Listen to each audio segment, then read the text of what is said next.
kita tidak. Majunya Basuki Cahayapurnama alias Ahok sebagai bakal calon wakil gubernur DKI Jakarta membawa angin segar dalam sistem demokrasi nasional. Ahok, warga keturunan Tionghoa dan non-Muslim, ikut dalam pertarungan politik menuju DKI 1. Kalah dan menang bukan soal, namun inilah terobosan ketika seorang minoritas punya keinginan mengubah wajah Jakarta. Untuk membahasnya sudah ada saat ini Basuki Cahayapurnama atau Ahok, juga pengamat politik Carta Politika Yunarto Wijaya, dan Direktur Eksekutif The Wahid Institute Yeni Wahid. Selamat sore pada semuanya narasumber saya untuk sore hari ini. Saya ingin ke Pak Ahok terlebih dahulu. Anda lebih senang dipanggil Basuki Cahayapurnama atau Ahok? Mas, saya kalau di kampung panggil Basuki Cahayapurnama nggak ada yang tahu. Gitu. Jadi enakan panggil Ahok. Enakan panggil Ahok. Oke. Bagaimana Anda menjadi sorotan sekarang? Karena Anda dikatakan merupakan kaum minoritas namun maju ke dalam dunia politik yang ini jarang terjadi sebelumnya. Ya, kalau menurut almarhum bapak saya itu, saya bukan minoritas. Nggak ada minoritas. Ya, yang ada pemilik negeri ini gitu loh. Sama haknya begitu. Sama haknya kan, jadi nggak ada minoritas. Kenapa bilang saya minoritas? Emang saya terlalu apa? Sipit? Nggak juga, tuh gede mata lumayan. Saya. Apa yang membuat Anda ingin? Apa yang membuat Anda ingin maju? Ya, pertama permintaan dari Pak Prabowo kan, bahwa kita ini cuma, bayangin anggota DPR itu tiap reses itu selalu membawa uang untuk sosialisasi 4 pilar berkebangsaan, Pancasila, Undang-Undang 45, NKRI, dan Bhinneka Tunggal Ika. Harusnya cita-cita para proklamator itu kan mendirikan rumah Indonesia milik semua suku agama etnis di dalam gitu loh. Tapi hari ini tembok nggak pernah dibangun. Nah, saya pikir kalau di Jakarta bisa seorang Ahok jadi wakil gubernur, berarti temboknya setengah jadi kira-kira gitu kan. Oke, baik. Kita lanjutkan di segmen berikut. Kita akan jeda dulu, pemirsa, tetaplah bersama kami di Metro hari ini.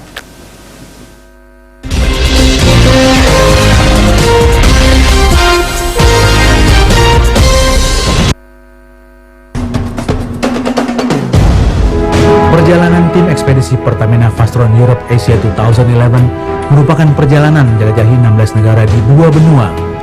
Malaysia adalah negara pertama yang disinggahi tim ekspedisi.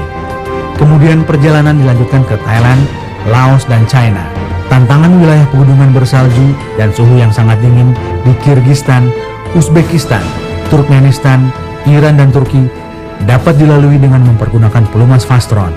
Yang paling ekstrim di malamnya sampai lebih dari minus 20, itu cukup satu kali nyalakan, mesin langsung nyala, berfungsi normal. Di Sofia, Bulgaria, tim mengganti pelumas untuk terakhir kalinya. Perjalanan dilanjutkan menuju Serbia, Hungaria, Austria, dan Italia. Akhirnya tim ekspedisi tiba di Roma, Italia pada tanggal 20 Desember 2011.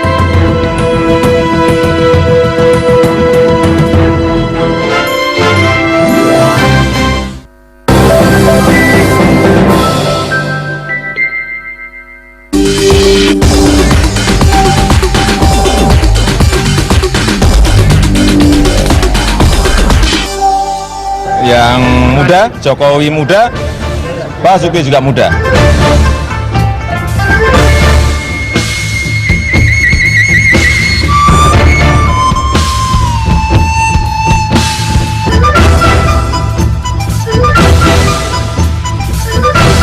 Karena dari calon-calon yang dia yang paling muda. Sukses memimpin Kabupaten Belitung Timur, Bangka Belitung, karir politik Ahok melesat. Ia memecahkan mitos bahwa politik itu tabu bagi keturunan Tionghoa.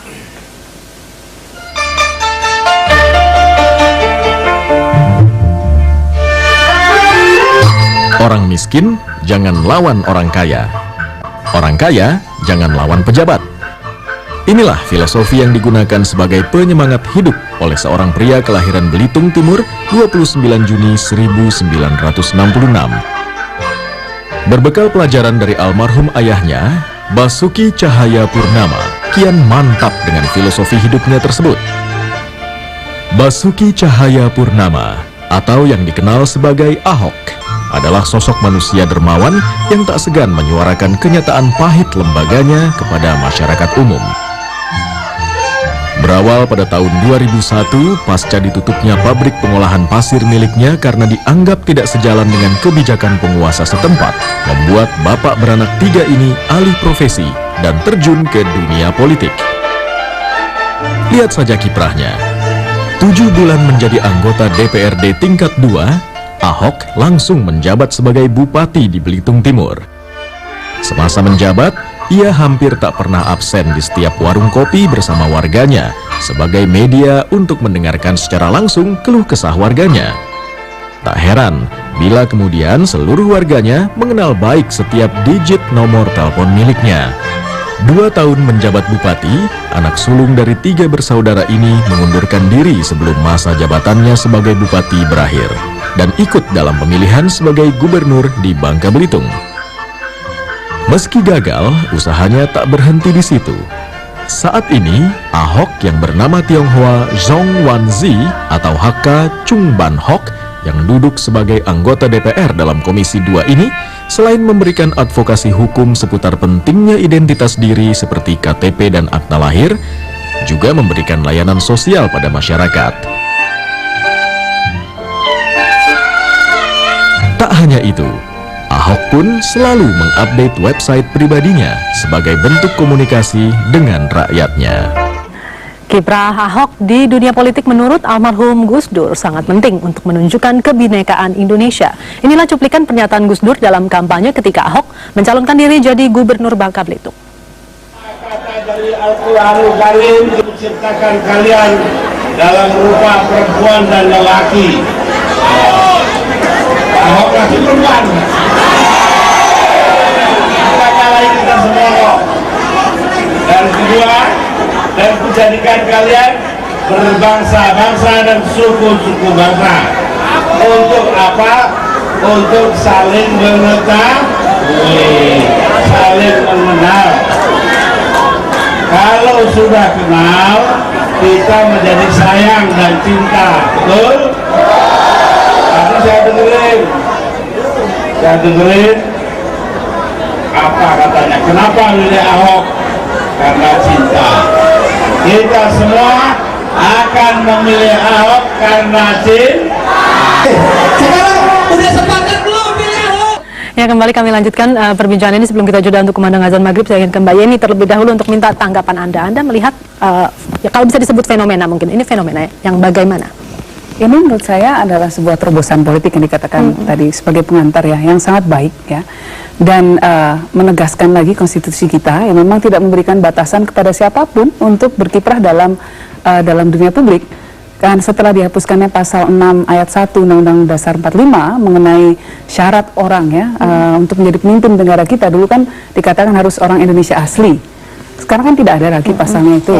Artinya secara konstitusi semua orang apapun latar belakangnya berhak untuk berkiprah di negara kita. Kalau masyarakatnya sendiri, menurut Anda? Memang secara sosio-kultural ini adalah eksperimen. Dan menurut saya eksperimen yang sangat baik. Kita belum bisa meraba. Saya sendiri tidak tahu apakah eksperimen di Jakarta akan berhasil dengan baik atau tidak. Tetapi di Bangka Belitung ternyata berhasil baik. Bangka Belitung itu kan banyak sekali warganya yang rata-rata 90% hampir Muslim. 3% Muslim. Oke. Muslim. Dan ternyata Pak Ahok berhasil meyakinkan warga bahwa dengan program yang baik, dengan kepemimpinan yang jujur, mereka akan memilih pemimpin yang seperti itu. Oke. Mas Toto, yang terjadi di Belitung Timur bisa juga tidak terjadi di Jakarta? Ya, sebetulnya logikanya bahkan pada skala yang lebih ekstrim ya. Jakarta ini kan seharusnya dalam konteks eksperimen politik lebih rasional, lebih terbuka, dan lebih memungkinkan apapun terjadi. Jadi saya pikir moga-moga tidak terjadi sebuah serangan-serangan dengan mengatasnamakan aspek-aspek primordial yang kemudian bukan hanya membuat gemanya itu merusak Jakarta, tapi kemudian gemanya bisa merusak konstelasi politik nasional. Jadi saya pikir kita hargai, tetapi juga jangan melihat Bung Ahok ini sebatas dia seorang minoritas. Betul. Itu yang saya juga tidak inginkan, sehingga dikotomi itu terjadi didasarkan aspek primordial juga. Lihat kinerjanya, lihat program-programnya, harus saya lihat potong apa dulu. yang dia bawa. Kita akan lanjutkan setelah kumandang azan maghrib untuk wilayah DKI Jakarta dan sekitarnya.